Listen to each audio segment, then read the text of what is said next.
So this field allows you to place a terms of use or site policy on your form. You can type the consent message, link pages of your site, and add external URL in the consent message.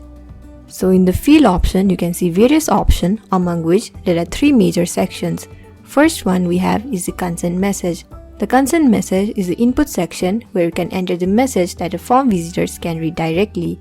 This is where you can write messages like "I accept the terms and conditions," "I allow this website to collect and store the submitted data," or anything that suits your need. After you enter your consent message, it will appear in your front end as it is. So the next option is add a local privacy policy page. This option lets you add a link to one or more pages of your website in the consent message.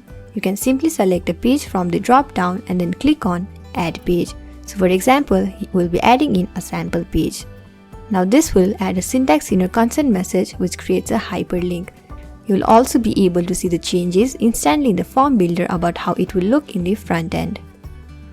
Also, the best part about adding a local page is that the user will be able to see the link in the front end, and when they will click on the link, the contents of the link will be shown as a drop-down instantly.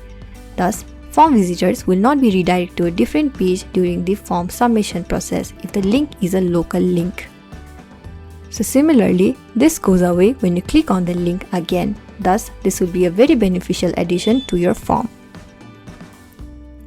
Moving on, the next option is add a custom URL. So this option lets you add a custom URL in the consent message, which could be an external link to a page containing the privacy policy.